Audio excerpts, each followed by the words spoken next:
वो अपना हमारा मकसद ख्याल पूरा ये है करता कि जाएगा, अरब वर्ल्ड जो है वो लेटती जाएगी, तो क्या होगा? आलम इस्लाम कहाँ रहेगा? आलम इस्लाम का जो लफ्ज है ना, सुनने में बहुत अच्छा लगता है भाई, लेकिन इस्लामी ममालिक तो हैं बराए नाम, लेकिन इस आलम इस्लाम नाम की कोई चीज मौजूद नहीं है। एज ए पाकिस्तान ये भी तो मुस्लिम मुल्क है, हम मुस्लिम मुल्क हैं, हमारा क्या रोल बनता है? हम क्या करें? क्या हम आलम इस्लाम को लीड करें? अब चूंकि हमने अपनी भाई मेहनत करके अपने आप को इकोनॉमिकली इस कदर ले गए हैं उस जगह पर जहां पर हम कशकोल लिए फिरते हैं, तो दुनिया हमारी बात सुनने को तैयार नहीं है। हाय। अच्छा जल साहब, इंडिया बड़ा प्रेज कर रहा है, ग्लोरीफाई कर रहा है, तारीफ कर रहा है इजराइल की, तो क्या इंडिया हैंड इन ग्लव होगा? अगर ये एक्सपेंशन के इस मोड में है और आगे बढ़ता है तो इंडिया और वो है तो वो इकट्ठे ही, क्या प्रैक्टिकली भी इकट्ठे हो सकते हैं? जी बिल्कुल, इकट्ठे इकट्ठे हैं, प्रैक्टिकली भी इकट्ठे हैं। तो हमें क्यों शक है इस चीज का कि भाई भारत इसका फायदा नहीं उठाएगा, भारत के साथ मिलकर काम नहीं करेगा। My God. नमस्कार दोस्तों, नमो राष्ट्रवाद में आपका स्वागत है। दोस्तों, इजराइल तो तबीयत से ठोक ही रहा है, हमास को ठोक रहा है और हिजबुल्लाह का ऑलरेडी काम तमाम हो चुका है। अब ईरान का नंबर लगा हुआ है, ईरान पे लगातार हमले हो रहे हैं और ईरान से सफाई हो रही है आतंकवाद। अब ये सब देख के पाकिस्तानी डरे हुए हैं, इनका हालत वैसे ही हो चुकी है जैसे अभिनंदन के टाइम पे हो गई थी। आपको वो वीडियो याद होगा, पाकिस्तानी जो एक मिनिस्टर थे उसने पार्लियामेंट में बोला था कि टांगे कांप रही थी, माथे पे पसीना था और डर था कि इंडियन आर्मी कभी भी घुस जाएगी। अब अभिनंदन की क्या बात करते हैं? मुझे याद है शाह महमूद कुरैशी साहब उस मीटिंग में थे जिसमें प्राइम मिनिस्टर साहब ने आने से इनकार कर दिया और चीफ ऑफ आर्मी स्टाफ तशरीफ लाए। पैर कांप रहे थे, पसीने माथे पे थे और हमसे शाह महमूद साहब ने कहा, फॉरेन मिनिस्टर साहब ने, कि खुदा का वास्ता है अब इसको वापस जाने दें, क्योंकि 9 बजे रात को हिंदुस्तान पाकिस्तान पे अटैक कर रहा है। तो वही हालत इनकी फिर से हो गई है। अभी भी इन्हें डर है कि कहीं भी इनका मोबाइल फट सकता है या कहीं से भी मिसाइल आके इनके सर पे फट सकती है। तो ये लोग पूरी तरह से डरे हुए और इनकी पूरी मीडिया में यही चर्चा चल रही है कि आगे क्या होने वाला है। आप इसके बारे में क्या सोचते हैं? क्या वाकई भारत इजराइल के साथ मिलकर पाकिस्तान को सबक सिखाएगा? आप जो भी सोचते हो, आपके जो भी विचार हो, कमेंट बॉक्स में जरूर लिखिए। वीडियो अच्छा लगे तो शेयर करें, लाइक करें। आइए आगे बढ़ते हैं इस वीडियो में। हमारा मकसद ख्याल पूरा ये है करता कि जाएगा, अरब वर्ल्ड जो है वो लेटती जाएगी, तो क्या होगा? आलम इस्लाम कहाँ रहेगा? फिर क्या आलम इस्लाम का हक नहीं बनता कि वो इजराइल का हाथ रोके और दुनिया को साथ मिलाए? आलम इस्लाम का जो लफ्ज है ना, सुनने में बहुत अच्छा लगता है भाई, लेकिन इस्लामी ममालिक तो हैं बराए नाम, लेकिन इस आलम इस्लाम नाम की कोई चीज़ मौजूद नहीं है। अब देखिए तो ये मिडल ईस्ट के जो इख्तलाफात हैं आपस में, और जिस तरीके से आप देखिए बाकी इनके जो ईरान के साथ जो ताल्लुकात हैं उनकी बेहतरी नहीं हो रही, तो वो तो डिवाइडेड हैं और डिवाइडेड हमेशा कमज़ोर रहते हैं। और इजराइल ने बड़ी जबरदस्ती से अपने आप को ओमान में देख लीजिए वहाँ कायम किया है। अब ये हम पर है कि हम इस खतरे को समझें और इस खतरे का मुकाबला करने के लिए सर जोड़ कर बैठे। लेकिन आपको देखिए आलम इस्लाम में नजर दौड़ाइए, आपको कौन सी ऐसी लीडरशिप है जो इस सारे चैलेंज को समझ के इसको कबूल करने वाली है। जल साहब, हम एक न्यूक्लियर पावर है एज ए पाकिस्तान, ये भी तो मुस्लिम मुल्क है, हम मुस्लिम मुल्क हैं, हमारा क्या रोल बनता है? हम क्या करें? क्या हम आलम इस्लाम को लीड करें या उनके पीछे पीछे फॉलोअर बन के चले? पाकिस्तान की कोई वक्त था कि एक पोजीशन थी कि हम आलम इस्लाम को लीड कर रहे थे।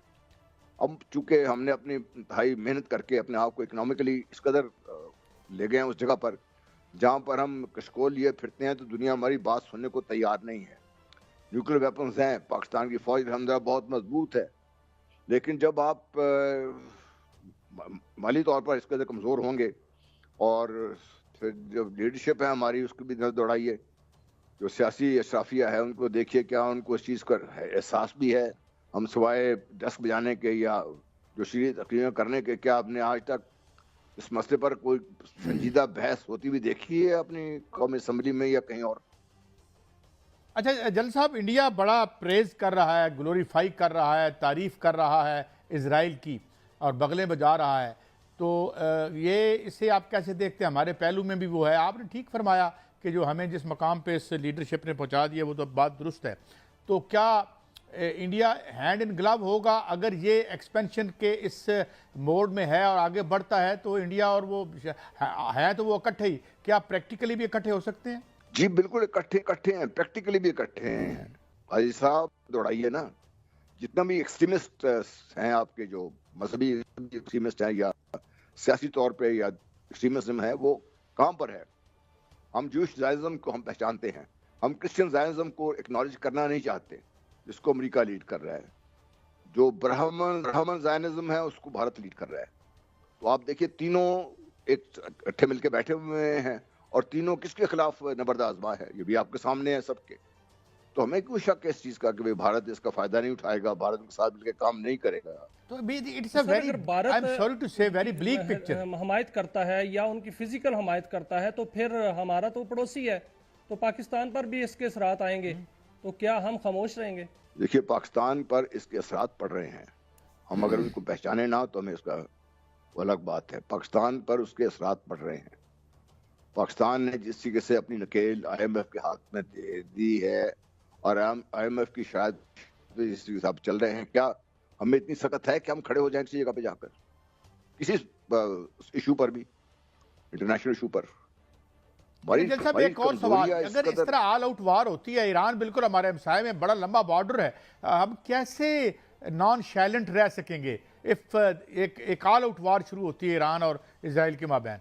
देखिए जब ये मसला खुदा ना खास्ता ये बात यहाँ तक पहुंची तो फिर पाकिस्तान तो अगला निशाना है ही है। हमें इस बात को समझना चाहिए। क्या ये वक्त नहीं है कि पाकिस्तान, ईरान, तुर्की, इस किस्म के जो ममालिक हैं जिनमें वो थोड़े बहुत सख्त है, जिनमें वो मिलकर बैठे और सर जोड़कर कोई ऐसी लाहेमत तरतीब दें जिससे इजराइल के बढ़ते हुए कदम रोके जा सकें? तो क्या हम भी अंडर थ्रेट हो सकते हैं? क्योंकि बेसिकली तो देखें हम ही वो रह गए हैं ले दे के, अल्लाह रहम करे दुनिया पर, क्योंकि हम ही हैं अब उनकी मदद के लिए। तो क्या फिर we will be the last, खुदा न खास्ता मैं एक बड़े सिनेरियो की बात कर रहा हूँ, होगा तो नहीं ऐसे, मगर क्या दे वो ये सोच सकते हैं कि भाई हमें भी उन्होंने इस तरह से जो है वो करना है, डीफैंग करना है? देखिए आपको नेतन्याहू की वो तकरीर क्यों भूल जाते हैं जिसमें उसने बड़ा वाज़ेह कहा था, मैं खाली इंटरव्यू दे रहा था किसी चैनल को अपने, कि भाई हमारा दुश्मन पाकिस्तान है, पाकिस्तान को उन्होंने अपने नंबर 1 तौर पे रखा हुआ है। हमें हर किस्म के ख़तरे की तैयारी करनी चाहिए, अल्लाह ना करे ऐसी बात हो। लेकिन देखिए पाकिस्तान का मसला क्या है, पाकिस्तान एक तो जोग्राफियाई तौर पर जहाँ वाक़या है दुनिया को पसंद नहीं है पाकिस्तान। फिर पाकिस्तान के जो इस्लामी तशख़्ख़ुस है वो भी इतना ज़्यादा लोग पसंद नहीं करते और हम खुद भी इसके ऊपर इतना फ़ख्र करना नहीं चाहते। और फिर न्यूक्लियर पावर है हम। अब ये बताइए जो तीन ये जो अवामिल हैं, इन तीनों के अवामिल की बुनियाद पर दुनिया की कोई भी ताकत जो है जो अपने आप को इंटरनेशनली रिकगनाइज करवाना चाहती है सुपर पावर, वो पाकिस्तान को कैसे इग्नोर करेगी? या तो पाकिस्तान को साथ में लाएगी या पाकिस्तान को कमज़ोर करेगी। पाकिस्तान को कमज़ोर करने के अमल में जो पाकिस्तान के अंदर दहशतगर्दी जारी है, जिस तरीके से इसको सपोर्ट किया जा रहा है, जिस तरीके से इसको आर्म्स और वेपन्स और पैसा भी चल रहा है इसके बीच में, अब क्या ख्याल है क्यों कर रहे हैं ये लोग सारा कुछ?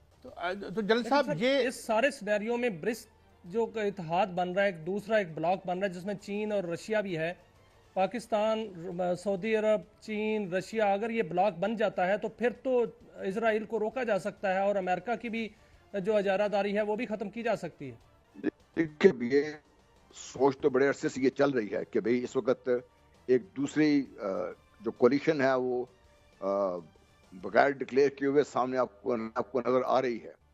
लेकिन वो कोलिशन में देखिए रूस यूक्रेन में फंसा हुआ है, वहां से निकल नहीं पा रहा।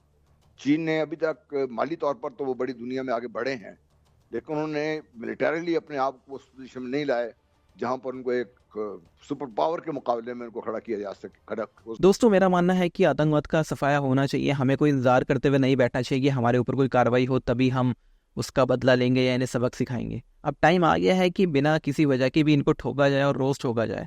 और ये जो इनके जनरल बैठे हुए हैं, ये किस तरह के जनरल हैं? ये खुद अपनी जंगें छोड़ के भागे हुए लोग हैं, वो लोग हैं जिन्होंने 93,000 इनके सैनिकों ने हथियार डाले थे। और इनके जर्नलों को जो ये टीवी पे आते हैं इनको शर्म नहीं आती है, ना ये अपना हिस्ट्री को याद करते हैं।